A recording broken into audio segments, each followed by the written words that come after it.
નમસ્કાર, જય હિન્દ, વંદે માતરમ. તમારું સ્વાગત છે આઈએસ લાઇફસ્ટાઇલ યુટ્યુબ ચેનલમાં. Easy to gate success, only follow basics.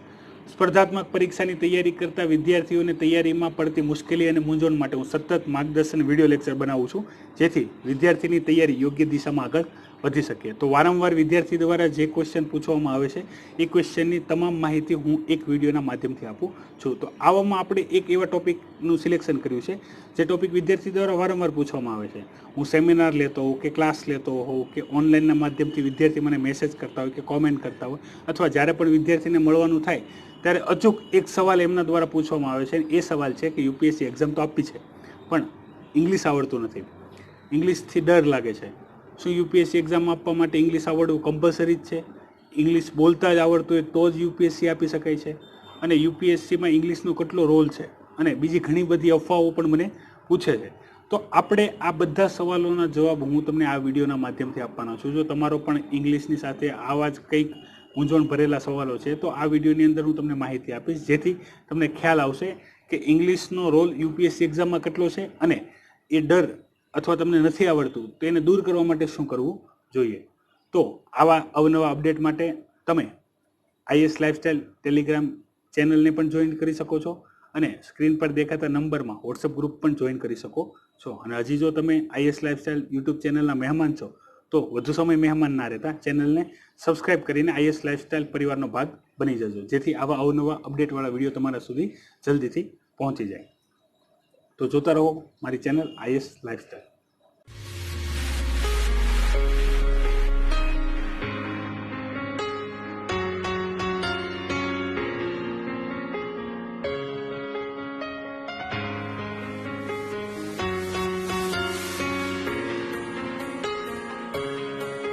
આ વિદ્યાર્થી મિત્રો, તો આ વિડીયોની અંદર તમામ ચર્ચા કરશું ઇંગ્લિશ લેંગ્વેજને લઈને યુપીએસસી એક્ઝામમાં તમારે શું કરવું જોઈએ. તો હું પહેલાં તમને જણાવી દઉં તમને ઇંગ્લિશ લેંગ્વેજનું કેટલા પેપર આવશે.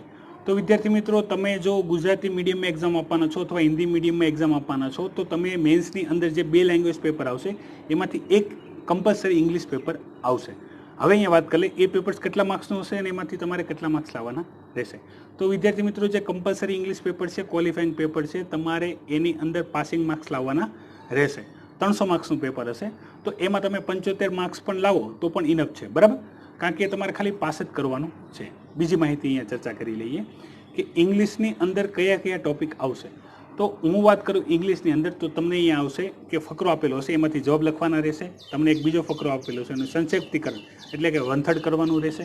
એની સિવાય તમને ફિલ ઇન ધ બ્લેન્ક્સ અને ડાયરેક્ટ ઇનડાયરેક્ટ અને કોઈ પણ ગ્રામરને રિલેટેડ તમને કંઈ પણ પૂછવામાં આવશે. એની સિવાય તમને કોઈ શબ્દકોશ પણ તમારો પૂછવામાં આવશે, જેની અંદર તમને સમાનાર્થી, વિરુદ્ધાર્થી અને અન્ય ઘણા વાક્ય પ્રયોગ પણ પૂછવામાં આવશે. તો આ મુખ્ય બાબત હતી ઇંગ્લિશને લઈને, બરાબર. હવે અહીંયા વાત કરી લઈએ ઇંગ્લિશ આવડતું નથી તો ઇંગ્લિશથી કેટલી ઇમ્પેક્ટ આવશે યુપીએસસી એક્ઝામમાં. તો વિદ્યાર્થી મિત્રો, જો તમને ઇંગ્લિશ પ્રોપર નથી આવડતું અથવા તમને ડર લાગે છે તો હું તમને જણાવી દઉં કે ઇંગ્લિશ કમ્પલસરી પેપર છે એ ખાલી ક્વોલિફાઈંગ પેપર છે, બરાબર. એના માર્ક્સ મેરિટમાં ગણાતા નથી. માની લો કે તમારે એમાં 300માંથી 100 માર્ક્સ આવે છે તો પણ ભલે, અને 300માંથી 200 માર્ક્સ આવે તો પણ ભલે, એનો કોઈ અસર તમારા મેરિટ ઉપર પડશે નહીં. હવે વાત કરી લો એવા વિદ્યાર્થીની જે એવરેજ વિદ્યાર્થી છે, જેને ઇંગ્લિશથી ડર લાગે છે, તો એ શું કરી શકે છે. તો એના માટે બેસ્ટ સ્ટ્રેટેજી છે એ હું તમને અહીંયા જણાવી દઉં છું, જે આપણે વાત કરવાની છે પ્રિપરેશનની અંદર. તો વિદ્યાર્થી મિત્રો, ઇંગ્લિશ કમ્પલસરી પેપર માટે તમારે શું કરવું પડશે? સૌથી મહત્વનું છે, કોઈ પણ લેંગ્વેજને શીખવા માટે તમારે તમારો શબ્દકોશ, શબ્દ ભંડોળ વધારવો પડશે. તમને ઇંગ્લિશને વધારે ને વધારે શબ્દો ખબર હોવા જોઈએ. બીજી વસ્તુ, બીજો સ્ટેજ કે જ્યારે તમારો શબ્દકોશ મોટો હોય, શબ્દ ભંડોળ મોટો હોય, ત્યારે બીજી વાત આવશે, તમે એનું ગ્રામર શીખો. ગ્રામર એટલે પાયાનું ગ્રામર, બરાબર. હું અહીંયા અત્યારે વાત કોઈ પણ સ્પર્ધાત્મક પરીક્ષાની વાત નથી કરતો, જેમાં જે લેવલનું ગ્રામર પૂછાતું એ લેવલની વાત હું નથી કરતો. પહેલાં તમારે શીખવું પડશે ગ્રામર, જે તમારે નોર્મલ હોય છે. એના માટે તમે શું કરી શકો છો?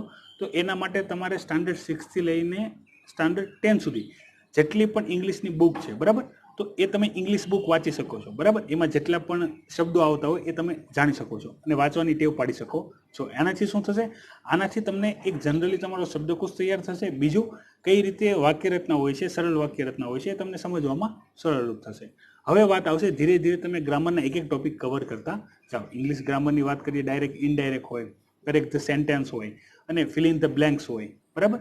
તો તમે આ બધું ધીરે ધીરે શીખતા જાઓ. હવે તમે પ્રેક્ટિસ માટે તમને કોઈ પણ આપણા લોકલ પ્રકાશનની બુક મળી જશે, બરાબર.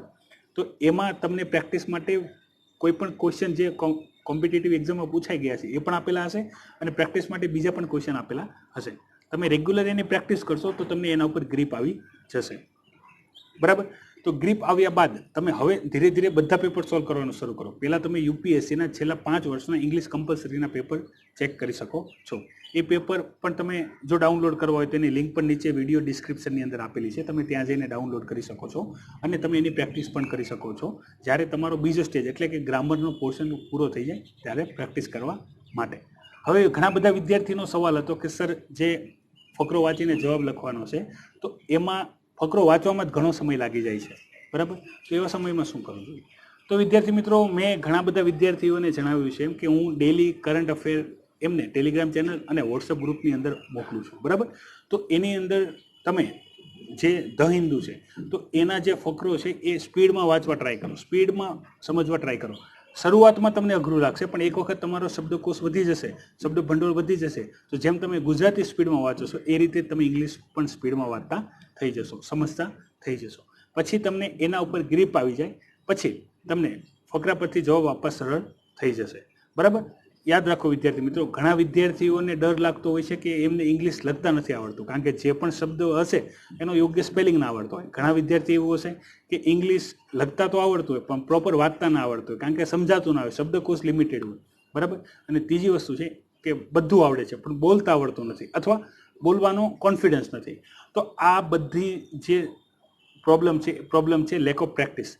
કે હું તમને અહીંયા જેટલા પણ વિદ્યાર્થી છે, બરાબર, એમને હિન્દી સારી રીતે બોલતા આવડતું છે, ભલે લખતા ના આવડતું હોય, ભલે એમને ખબર પણ ના હોય કે એ કેટલી વ્યાકરણની ભૂલો કરે છે, તો પણ એ હિન્દીમાં ડર લાગશે નહીં. કેમ? કારણ કે હિન્દી બોલીચાલીની ભાષા થઈ ગઈ છે, બરાબર.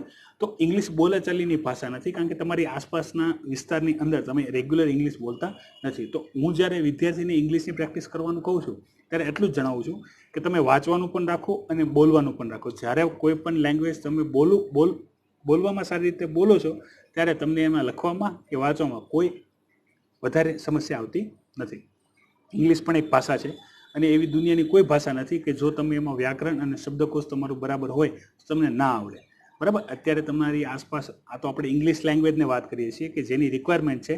તમે યુપીએસસી આપો, જીપીએસસી આપો કે કોઈ પણ સ્પર્ધાત્મક પરીક્ષા આપો પણ તમને એવા ઘણા બધા મળી જશે જે સ્પેનિશ બોલતા હોય, જર્મન બોલતા હોય, જાપાનીઝ બોલતા હોય, ચાઇનીઝ બોલતા હોય, બરાબર વિદ્યાર્થી મિત્રો. તો કોઈ પણ ભાષાના 2 પ્રકાર હોય છે, એમાં ભાષા સાહિત્ય હોય છે અને વ્યાકરણ હોય છે, ગ્રામર હોય છે. જો 2 તમે કમ્બાઈન કરીને યોગ્ય પ્રેક્ટિસ કરી લો તો કોઈ પણ ભાષા મુશ્કેલ નથી. વિદ્યાર્થી મિત્રો, તમે તમારો શબ્દકોશ વધારો, એની બાદ ગ્રામરની યોગ્ય તૈયારી કરો અને રેગ્યુલર એની પ્રેક્ટિસ કરો, બરાબર. વધારે પ્રેક્ટિસ નહીં પણ તમે એને જો તમારું વીક જ હોય તો તમે એને અડધો કલાકથી 1 કલાક આપીને ડેલી પ્રેક્ટિસ કરી શકો છો. યાદ રાખો વિદ્યાર્થી મિત્રો, પ્રેક્ટિસ મેક્સ પરફેક્ટ. જો તમને ડર લાગતો હોય તો ડર લાગવાનો એક જ ઉપાય છે કે એનો સામનો કરવો. એના માટે યોગ્ય તૈયારી કરવી. તૈયારી કરીને વિષયને એવી રીતે તૈયાર કરવા કે તમને ઇંગ્લિશમાં પણ આત્મવિશ્વાસ એટલો આવી જાય જેટલો તમને ગુજરાતીમાં અથવા હિન્દીમાં હોય. તો વિદ્યાર્થી મિત્રો, અહીંયા ઇંગ્લિશનું એક જ પેપર છે. હા, એનાથી માર્ક્સથી ફરક પડવાનો નથી પણ એમાં પાસિંગ માર્ક્સ લાવવા જરૂરી છે. પાસિંગ માર્ક્સ માટે તમે તમારી સ્ટ્રેટેજી પણ બનાવી શકો છો કે તમે કયા પોર્શન ઉપર વધારે ટાર્ગેટ કરશો કે જેથી તમારા માર્ક્સ પાસિંગ માર્ક્સ આવી જાય અને તમારા રિઝલ્ટમાં એનો કોઈ અસર થાય નહીં, બરાબર વિદ્યાર્થી મિત્રો. અહીંયા તમામ સવાલો કે ઇંગ્લિશના પેપર, બરાબર, એમાં કયા કયા ટોપિક આવે છે, એની કઈ રીતે તમારે પ્રેક્ટિસ કરવી જોઈએ અને એને ડર કઈ રીતે મનમાં કાઢવો પડે એ તમામ સવાલોની ચર્ચા કરેલી છે. આના સિવાય પણ તમને કોઈ હજી કન્ફ્યુઝન રહી ગયું હોય તો તમે નીચે કોમેન્ટ બોક્સમાં કોમેન્ટ કરી શકો છો, બરાબર. તો એના ઉપર પણ હું તમને માહિતી આપીશ. આ વિડીયોની માહિતી કેવી લાગી? ગમે હોય તો આને લાઈક કરો, અન્ય વિદ્યાર્થીઓ સુધી પહોંચાડવા અને શેર કરો અને ચેનલમાં તમે જો નવા છો તો અવશ્ય ચેનલને સબસ્ક્રાઈબ કરો. અંતે તમે કરો મજા, મને આપો રજા. વિડીયો જોવા બદલ ખૂબ ખૂબ આભાર. જોતા રહો મારી ચેનલ IAS લાઈફસ્ટાઈલ. આભાર.